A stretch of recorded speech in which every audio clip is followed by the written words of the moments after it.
আজি 24/4/2024 বৰ্ষৰ প্ৰাতঃ মুৰলী। ওম শান্তি। বাপ-দাদা মধুবন। আজি বাবাই কৈছে, মৰমৰ সন্তানসকল, তোমালোক ৰাতিপুৱা চহকী হোৱা, গধূলি ফকীৰ হোৱা। ফকীৰৰ পৰা চহকী, পতিতৰ পৰা পাৱন হোৱাৰ দুটা শব্দ স্মৃতিত ৰাখা। মনমনা ভৱ, মধ্যাজীৱ ভৱ। প্ৰশ্ন: কৰ্ম বন্ধনৰ পৰা মুক্ত হোৱাৰ যুক্তি কি?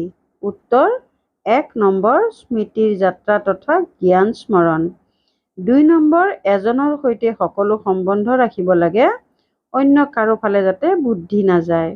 3 নম্বৰ, যিজন সৰ্বশক্তিমান বেটাৰী, সেই বেটাৰীৰ সৈতে যোগযুক্ত হৈ থাকিব লাগে। নিজৰ ওপৰত পুৰা ধ্যান ৰাখিব লাগে। দৈবী গুণৰ ডেউকা লাগি থাকিলে কৰ্ম বন্ধনৰ পৰা মুক্ত হৈ গৈ থাকিবা। ওম শান্তি। পিতাই বহি বুজাইছে, এয়া হ'ল ভাৰতৰ বাবে কাহিনী। কি কাহিনী? ৰাতিপুৱা চহকী, গধূলি ফকীৰ।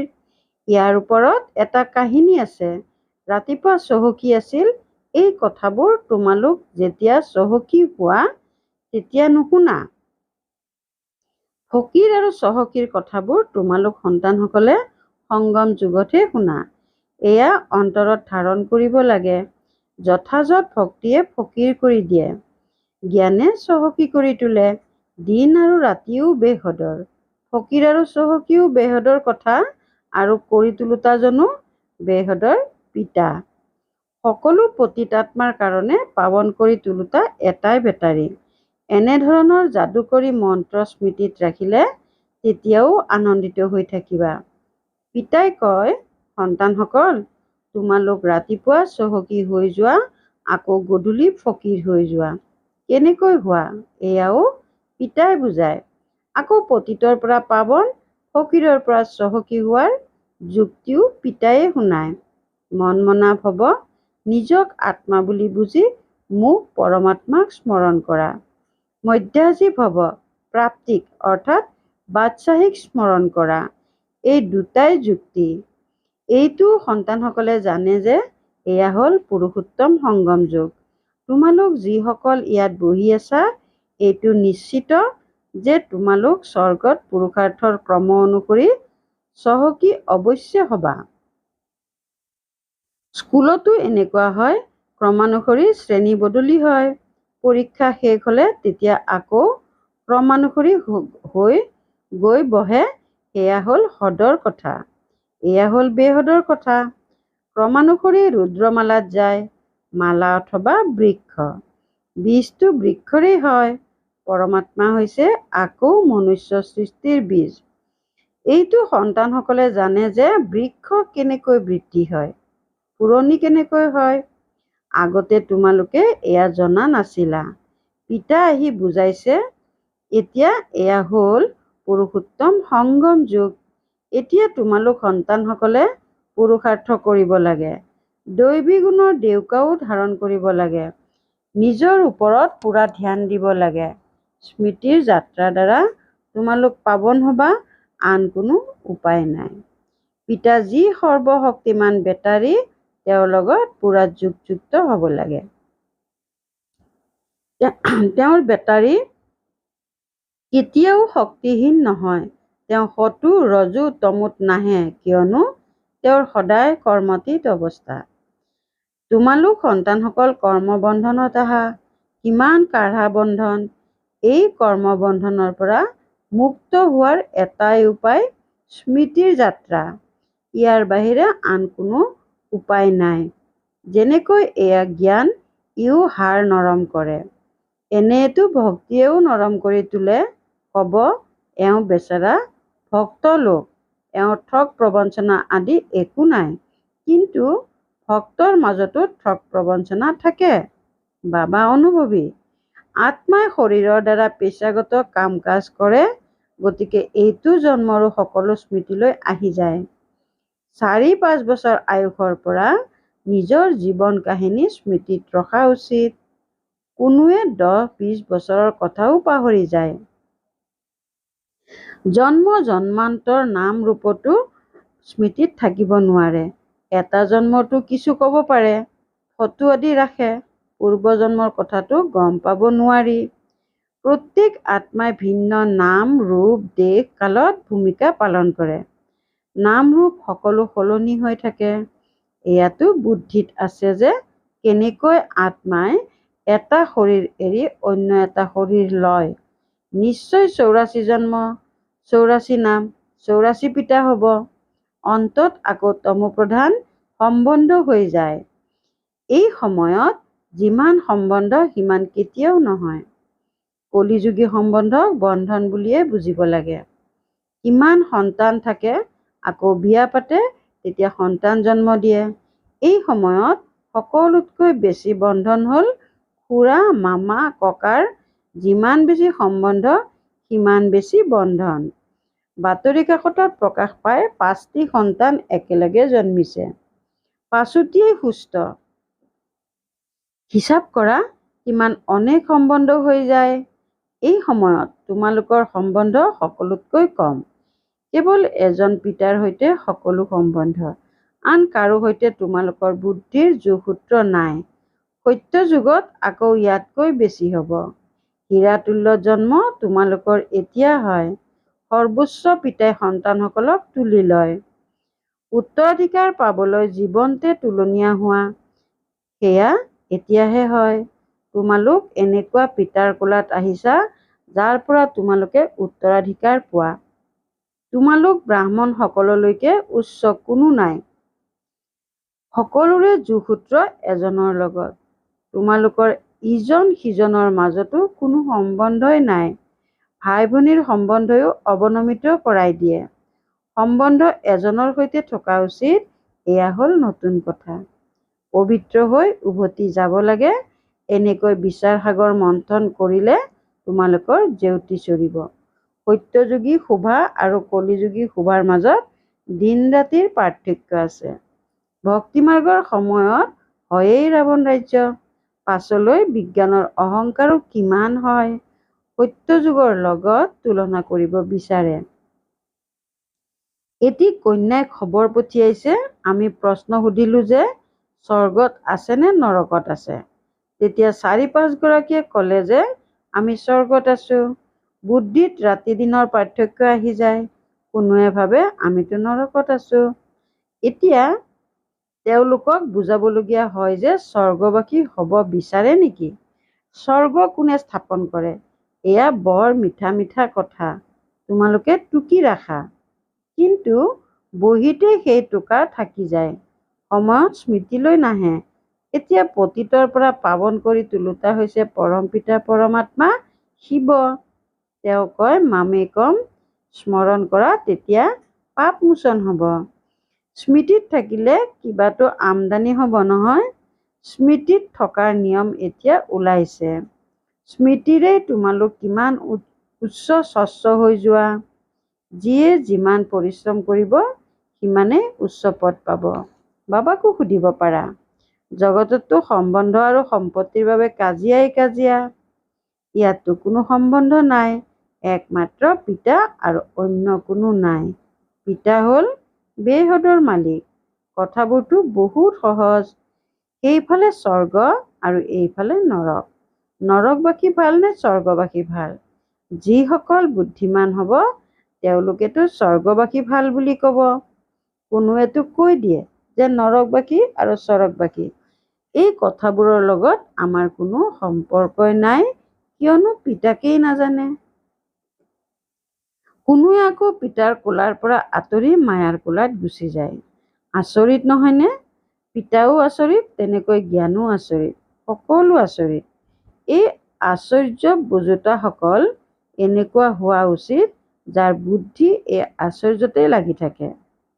ৰাৱণটো আশ্চৰ্য নহয়, তেওঁৰ ৰচনাও আশ্চৰ্য নহয়। দিন ৰাতিৰ পাৰ্থক্য আছে। শাস্ত্ৰবোৰত লিখি দিছে কালি দমন কৰিলে, সাপে দংশিলে, কলা হৈ গ'ল। এতিয়া তোমালোকে ভালদৰে এয়া বুজাব পাৰা। কোনোবাই শ্ৰীকৃষ্ণৰ চিত্ৰলৈ পঢ়িলে তেতিয়া সজীৱ হৈ যাব 84 জন্মৰ কাহিনী। যেনেকৈ শ্ৰীকৃষ্ণৰ তেনেকৈ তোমালোকৰ। স্বৰ্গলৈতো তোমালোক আহা নহয়, পাছত ত্ৰেতাটো আহি থাকে, বৃদ্ধি হৈ থাকে। এনেকুৱা নহয় যে ত্ৰেতাত যিসকল ৰজা হয় তেওঁলোক ত্ৰেতাতেই আহিব। অশিক্ষিতসকলে শিক্ষিতসকলৰ আগত মূৰ দোৱাব। এই ড্ৰামাৰ ৰহস্য বাবাইহে জানে। এতিয়া তোমালোকে জানা তোমালোকৰ মিত্ৰ সম্বন্ধীয় আদি সকলো নৰকবাসী। আমি পুৰুষোত্তম সংগমযোগী হওঁ। এতিয়া পুৰুষোত্তম হৈ আছো। বাহিৰত থকা আৰু ইয়াত 7 দিন আহি থকাৰ মাজত বহুত পাৰ্থক্য হৈ যায়। হাঁহৰ সংগ এৰি বগলীৰ সংগ লয়। বহুত হানিকৰতাও আছে। বহুত সন্তানে মুৰলীৰ প্ৰতি গুৰুত্ব নিদিয়ে। পিতাই বুজাই গাফিলতি নকৰিবা। তোমালোক সুবাসিত ফুল হ'ব লাগে। কেৱল এটা কথাই তোমালোকৰ বাবে যথেষ্ট স্মৃতিৰ যাত্ৰা। ইয়াত তোমালোকৰ ব্ৰাহ্মণসকলৰেই খং। কত উচ্চতকৈও উচ্চ, কত নীচ সন্তানসকলে লিখে, বাবা, বগলীৰ জাকত মই এটা হাঁহে কি কৰিম? বগলীয়ে দুখ দিয়ে। কিমান পৰিশ্ৰম কৰিবলগীয়া হয়। পিতাৰ শ্ৰীমতত চলিলে সদু উচ্চ পাবা। সদায় হাঁহ হৈ থাকা। বগলীৰ সংগত বগলী হৈ নাযাবা। গায়ন আছে, আশ্চৰ্যজনকভাৱে শুনে, কয়, আকৌ আঁতৰি গুচি যায়। অলপো যদি জ্ঞান লয় তেন্তে স্বৰ্গলৈ আহিব। কিন্তু পাৰ্থক্য দিন ৰাতিৰ হৈ যায়। বহুত কাঢ়া শাস্তি ভোগ কৰিব। পিতাই কয়, মোৰ মতত নচলি পতিত হলে তেতিয়া 100 গুণ দণ্ড হৈ যায়। তেতিয়া পদো কম হৈ যায়। এয়া বাদশ্বাহী স্থাপনা হৈ আছে। এই কথাবোৰ পাহৰি যায়। এয়াও যদি স্মৃতিত থাকে তেতিয়াও উচ্চ পদ ল'বৰ বাবে পুৰুষাৰ্থ নিশ্চয় কৰিব। যদি নকৰে তেন্তে বুজা যায় যে এখন কাণেৰে শুনি আনখনেৰে উলিয়াই দিয়ে। পিতাৰ সৈতে যোগ নাই। ইয়াত থকা স্বত্বেও বুদ্ধি সতি সন্ততিৰ সৈতে থাকে। পিতাই কয়, সকলো পাহৰি যাব লাগে। ইয়াকে বৈৰাগ্য বুলি কোৱা হয়। এই ক্ষেত্ৰতো শতাংশৰ হিচাপ আছে। কৰবাত নহয় কৰবাত খেয়াল গুচি যায়। ইজনৰ সিজনৰ সৈতে স্নেহ গঢ়ি উঠে, তেতিয়াও বুদ্ধি ওলমি যায়। পিতাই নিতৌ বুজায়, এই দুচকুৰে যি দেখিবলৈ পোৱা সেয়া সকলো এতিয়া নাশ হ'ব। তোমালোকৰ বুদ্ধিৰ যোগসূত্ৰ নতুন সৃষ্টিৰ সৈতে থাকিব লাগে আৰু বেহদৰ সম্বন্ধীয় সকলৰ সৈতে বুদ্ধিৰ যোগসূত্ৰ ৰাখিব লাগে। এইজন প্ৰেমিক অপূৰ্ব। ভক্তিটো গাই আপুনি যেতিয়া আহিব তেতিয়া আপোনাৰ বাহিৰে আমি আন কাকোৱেই স্মৰণ নকৰোঁ। এতিয়া মই আহিছোঁ, সেয়েহে এতিয়া তোমালোকে সকলো ফালৰ পৰা বুদ্ধিৰ যোগসূত্ৰ আঁতৰাব লাগে, নহয় জানো? এয়া সকলো মাটিত মিলি যাব। তোমালোকৰ বুদ্ধিৰ যোগসূত্ৰ যেন মাটিৰ সৈতেই। মোৰ সৈতে বুদ্ধিৰ যোগসূত্ৰ ৰাখিলে তেতিয়া মালিক হৈ যাবা। পিতাই কিমান বিচাৰ বুদ্ধি সম্পন্ন কৰি তোলে। মনুষ্যই নাজানে যে ভক্তি কি আৰু জ্ঞান কি। এতিয়া তোমালোকে জ্ঞান পাইছা, সেয়েহে তোমালোকে ভক্তিকো বুজি পোৱা। এতিয়া তোমালোকৰ অনুভূতি হয় যে ভক্তিত কিমান দুখ। মনুষ্যই ভক্তি কৰে, নিজকে বহুত সুখী বুলি ভাবে। তথাপি কয়, ভগৱানে আহি ফল দিব। কাক আৰু কেনেকৈ ফল দিব সেয়া একোৱেই নুবুজে। এতিয়া তোমালোকে জানা, পিতা ভক্তিৰ ফল দিবলৈ আহিছে। বিশ্বৰ ৰাজধানীৰ ফল যিজনে পিতাৰ পৰা পোৱা যায়, সেইজন পিতাই যি নিৰ্দেশ দিয়ে সেইমতে চলিবলগীয়া হয়। তাকেই কোৱা হয় উচ্চতকৈ উচ্চ মত। মতটো সকলোৱে পায়। আকৌ কোনোবা চলিব পাৰে, কোনোবা চলিব নোৱাৰে। বেহদৰ বাদশ্বাহী স্থাপনা হ'ব। তোমালোকে এতিয়া বুজি পোৱা আমি কি আছিলোঁ। এতিয়া আমাৰ কি অৱস্থা। মায়াই একেবাৰে শেষ কৰি দিয়ে। এইখনতো যেন মৃতকৰ লোক। ভক্তিমাৰ্গত তোমালোকে যি কিছু শুনিছিলা সেয়া সকলো সত্য সত্য বুলি কৈছিলা। কিন্তু তোমালোকে জানা যে সত্যটো একমাত্ৰ পিতাইহে শুনায়। এনেহেন পিতাক স্মৰণ কৰিব লাগে। ইয়াত কোনোবা বাহিৰৰ লোক বহিলে তেতিয়া তেওঁ একোৱেই বুজি নাপাব। কব, নাজানো এওঁলোকে কি শুনায়। গোটেই জগতে কয় পৰমাত্মা সৰ্বব্যাপী আৰু এওঁলোকে কয় এওঁ আমাৰ পিতা। কাণ লৰাই অসন্মতি প্ৰকাশ কৰি থাকিব। তোমালোকৰ ভিতৰত ভিতৰৰ পৰা হয় হয় ওলাই থাকিব। সেইবাবে নতুন কাকো অনুমতি দিয়া নহয়। ভাল বাৰু। অতি মৰমৰ কল্পৰ পাছত পুনৰাই মিলিত হোৱা সন্তানসকলৰ প্ৰতি মাতা পিতা বাপ দাদাৰ স্নেহপূৰ্ণ স্মৰণ আৰু সুপ্ৰভাত। আত্মিক পিতা আত্মিক সন্তানসকলক নমস্কাৰ। ধাৰণাৰ বাবে মুখ্য সাৰ ১ নম্বৰ, সুবাসিত ফুল হ'বলৈ সংগৰ পৰা বহুত সাৱধানে থাকিব লাগে। হাঁহৰ সংগ ল'ব লাগে, হাঁহৰ নিচিনা হৈ থাকিব লাগে। মুৰলীৰ ক্ষেত্ৰত কেতিয়াও অসাৱধান হ'ব নালাগে, গাফিলতি কৰিব নালাগে। ২ নম্বৰ, কৰ্ম বন্ধনৰ পৰা মুক্ত হ'বলৈ সংগম যুগত নিজক সকলো সম্বন্ধ একমাত্ৰ পিতাৰ সৈতে ৰাখিব লাগে। পৰস্পৰ কোনো সম্বন্ধ ৰাখিব নালাগে। কোনো সদৰ সম্বন্ধৰ প্ৰতি স্নেহ ৰাখি বুদ্ধিযোগ ওলোমাই ৰাখিব নালাগে। এজনকেই স্মৰণ কৰিব লাগে। বৰদান, পৰমাত্মা স্নেহত লীন হওঁতা বা মিলনত মগ্ন হওঁতা সঁচা স্নেহী হোৱা। পৰমাত্মা স্নেহত লীন হওঁতা বা মিলনত মগ্ন হওঁতা সঁচা স্নেহী হোৱা। স্নেহৰ লক্ষণ গায়ন কৰা হয় যে দুগৰাকী হোৱা স্বত্তেও দুগৰাকী হৈ নাথাকে, কিন্তু মিলি এক হৈ যায়। ইয়াকে সমাহিত হৈ যোৱা বুলি কোৱা হয়। ভক্তসকলে এই স্নেহৰ স্থিতিকে সমাহিত হোৱা বুলি, লীন হোৱা বুলি কৈ দিছে। স্নেহত লীন হোৱা এইটো হৈছে স্থিতি, কিন্তু স্থিতিৰ পৰিৱৰ্তে তেওঁলোকে আত্মাৰ অস্তিত্বক চিৰকালৰ বাবে সমাপ্ত হোৱা বুলি বুজি লৈছে। তোমালোকে সন্তানসকল যেতিয়া পিতা বা আত্মিক প্ৰিয়তমৰ সৈতে মিলনত মগ্ন হৈ যোৱা, তেতিয়া সমান হৈ যোৱা। শ্লোগান, অন্তৰ্মুখী সেইজন যিয়ে ব্যৰ্থ সংকল্পৰ পৰা মনেৰে মৌন হৈ থাকে।